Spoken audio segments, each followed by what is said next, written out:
My name is Grace Campbell. My name is Haley Petrowski. And for our second language acquisition theory, also known as SLA, we will inform you on Stephen Krashen's natural order hypothesis. Some background information on the natural order hypothesis is that it was first introduced over 20 years ago to teach SLA. Stephen Krashen's theories are still being debated today. Combining comprehensive SLA theory with curriculum was used in language classrooms and are still used today in classrooms. Some people who influenced Stephen Krashen's theories were Roger Brown, Jill de Villers, and Peter de Villers. These theorists had similar studies regarding children acquiring certain grammatical morphemes and how they acquired them during their lives. Some highlighted points to share of this hypothesis is that a natural feature of the human brain is the order of acquisition, and structures of language are not equal if used in language acquisition. Some can be easy, some can be hard. Beneficial learning stems from the order in which language is taught. Introducing easy language concepts, then moving into more complex concepts will put this hypothesis into full effect. 4 critiques of the natural order hypothesis are as follows. His model fails to take into account individual differences in the hypothesis that are not provable, therefore are falsifiable and not useful. 2. What tells you the language has been acquired? How can you determine this? 3. There is no data to describe how the natural order hypothesis pertains and cooperates with comprehension. And number 4, when it comes to designing a curriculum, the natural order hypothesis is not useful.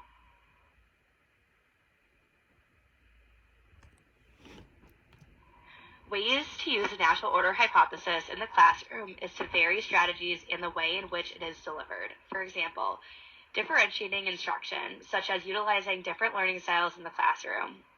Limit error correction, such as praising effort rather than ability. Varying the input, providing a range of positive reinforcement and feedback. Focusing on high-frequency vocabulary, such as sight words.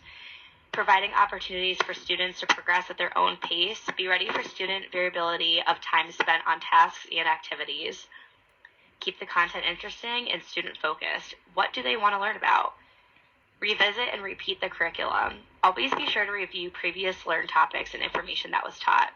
And lastly, allow the natural order to guide the expectations. This is an example of an activity for English language learning students to practice vocabulary. Since vocabulary is a content area that seems to be an area of need, a great way to influence learning of common vocabulary, also known as high-frequency words, is through games such as word bingo. To deliver word bingo in the classroom, begin to call out the words to practice recognition. This can be done by calling definitions or fill-in-the-blank sentences. For example, using the words down and water.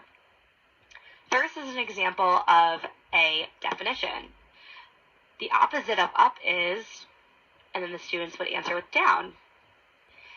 I am so thirsty, I need a drink of, and hopefully the students would answer with water. This practices high-frequency vocabulary words, and then after, the students will be able to read their winning card back to the teacher.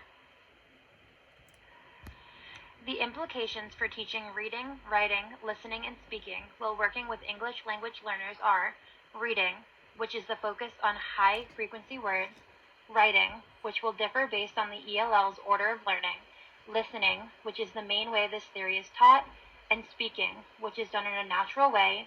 Do not try to force anything.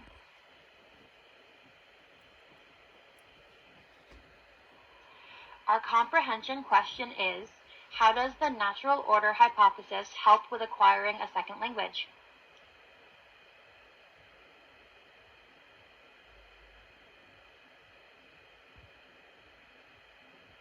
Our feedback question is, how has this presentation helped you to understand the natural order hypothesis?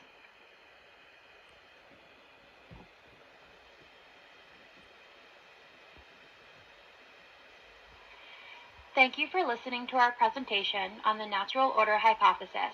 This is our reference page. Thank you.